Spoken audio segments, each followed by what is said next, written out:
Welcome everyone to the Daily Breakdown.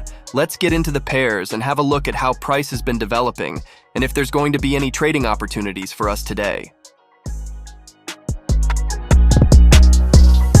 So starting off with EURUSD, what we can see on the 4-hour time frame now is that price has finally broken out of that high time frame demand zone. And here you can see we are clearly breaking bearish. Now, of course, we do have this range of interest that price could return into. So what we want to see is if there's any kind of lower time frame areas of interest within this zone that we could look to trade out of now. Of course, if we drop down now to the 1-hour time frame, what we can see is that we've identified this area of supply. Now, of course, price could look to come up here and then tap into this zone where we could then get a move lower. So this is what I would be looking for throughout today. Either some kind of consolidation in price tapping back into this range. But of course, the overall idea would be to trade short targeting, of course, this low point all the way down here, which is considered the next high time frame area of interest. Now, of course, if we go up here and we activate the TradeDork SMC Indicator, what we can see is that, of course, it has identified very similar points. You can see that we have, of course, marked in this BOS just in here. And of course, we've also got this area of supply. And here you can see the multi-time frame grid is clearly bearish across all time frames, confirming our idea that price may be looking to continue short. Now that would be the overall idea for this pair. And now let's have a look at the next one.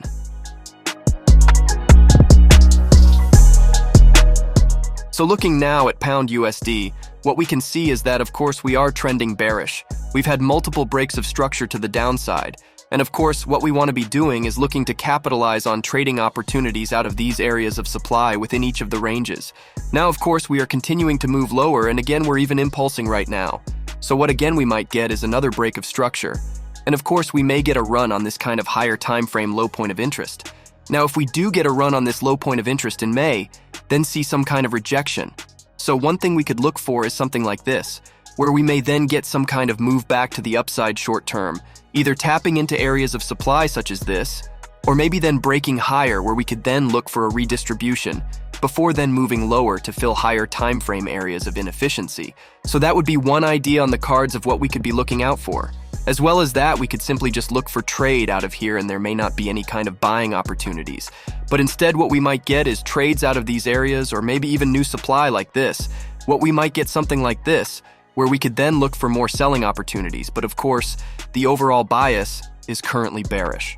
So that is what I want to be focusing on, and we want to just make sure we can keep capitalizing on these drops as we are moving lower. Now, of course, if I delete this in here, I come up to here and we turn this on, what we can see first of all is that it shows us this breaker structure in here, which is very helpful. You can see that the multi-time frame grid is also very bearish across all time frames. So you can see that we do have a very clear bias, which is great. Now, there aren't any zones identified yet. Now, once price closes out of here, we will start seeing some new areas of supply, which will be great, but of course, we won't see that for the next couple of hours. But the overall idea would be to trade out of these ranges looking for more short positions. Now, that brings us to the end of the analysis for this pair. And now let's have a look at the next one.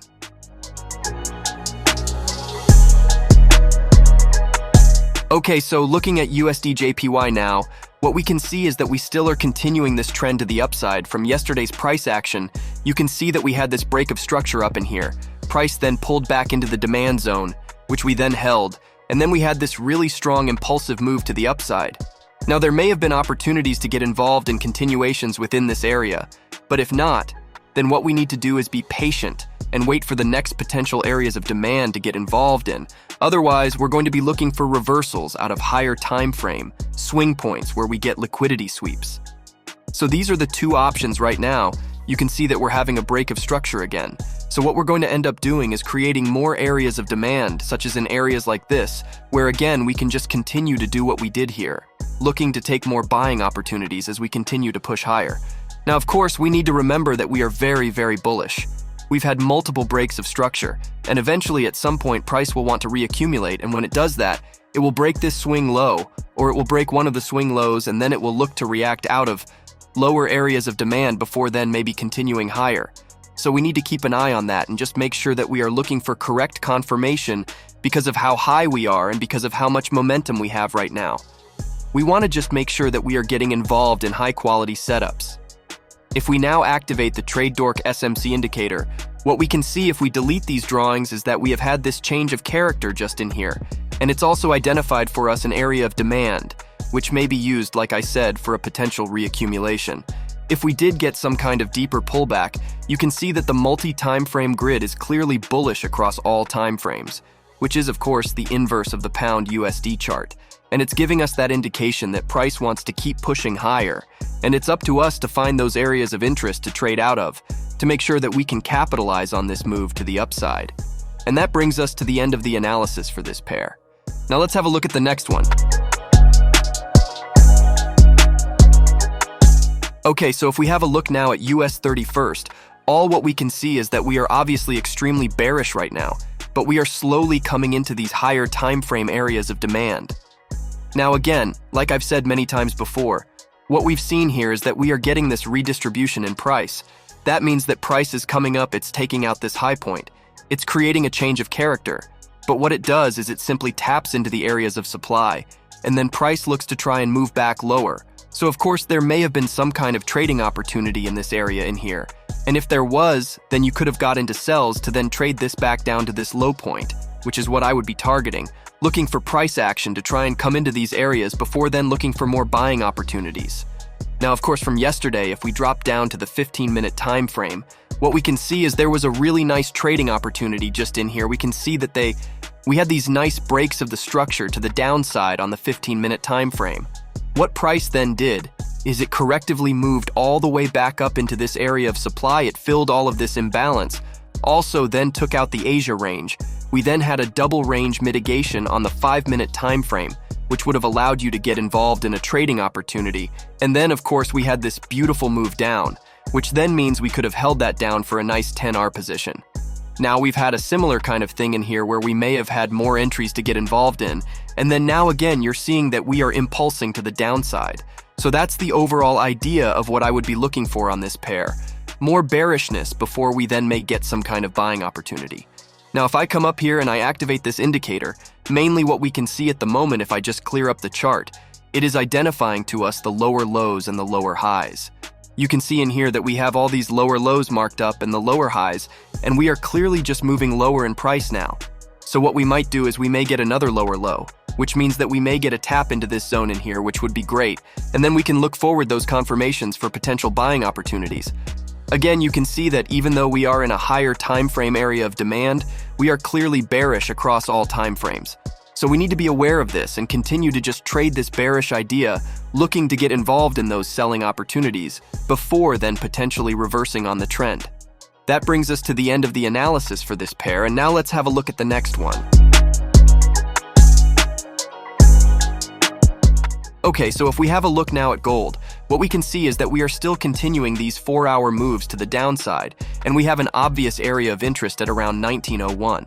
So what we can see now is that we do have a new area of supply identified to us, so we could be looking for now is either a move straight away lower, which is absolutely fine, or we may get some kind of short-term pullback into this area of 4-hour supply before then a much larger move down if it wants to follow along with the 4-hour structure. Now, of course, it doesn't have to do this. Of course, we could just get moves lower from here, and of course, we're going to see those moves on the 1-hour time frame. So if I drop down now to the 1-hour time frame, what we can see is that we've had these breaks to the downside. We came up mitigated into supply, and then we started to move down on Monday's session. We had this very, very strong impulsive move to the downside, which I said price was likely to continue moving lower. We then had the break of structure in here. Price then came down, it's pulled up, and now we are getting another break of structure if this closes in about an hour's time. So then once this closes, what we may get is more areas of supply in areas like this, for example. Or what we might get, it's just a quick little redistribution into something like this, where we then may fill these areas of supply, and we may then get a sell out of those positions continuing to move lower. That would be the overall idea for gold. I would just be looking for selling opportunities either out of 1-hour areas of supply or building on a shorter-term pullback into higher time frame areas of supply. But of course, we just want to see those lower time frame confirmations and then opportunities to get involved in. Now, if I clear up the chart and we just activate the indicator, what we can see is that we still get this break of structure line identified to us. You can see that we had these equal lows in here which just got ran, and now you're seeing these two areas of supply. One of them is getting mitigated into currently. Since we had this break of structure, we're now getting a tap into this supply zone, and now we are moving lower, which is of course great. And then it's also identified this higher area, which I said we may use in some kind of form of redistribution. Now, of course, the multi-time frame grid is currently completely bearish, which makes sense because the overall higher time frame idea right now is to trade short. But that is why we need to just focus on the selling opportunities and try and get involved in these supply zones. And that brings us to the end of the analysis for gold. And now let's have a look at the final pair.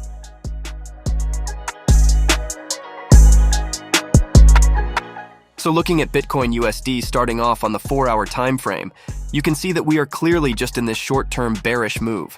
We do have this area of demand at the extreme, which I would be targeting, looking for price to come down into this area. Before then, we may see more buying opportunities. Now, how are we going to get down to this area?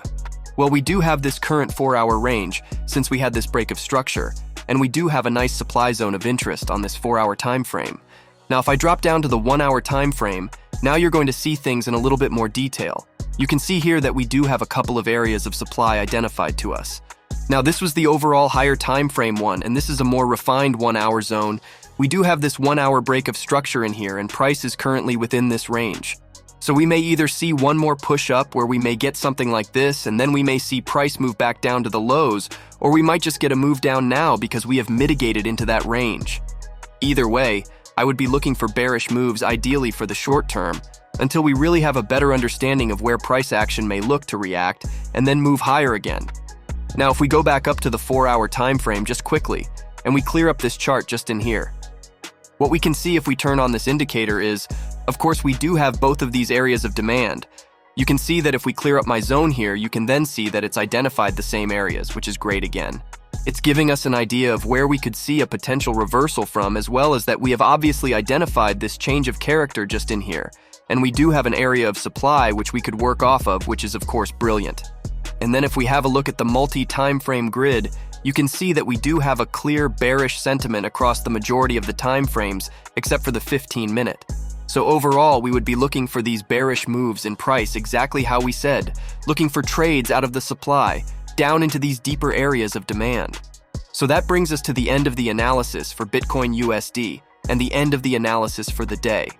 Remember to stay prepared and always be on the ball for potential trading opportunities, and have a great day in the markets. Be a dork.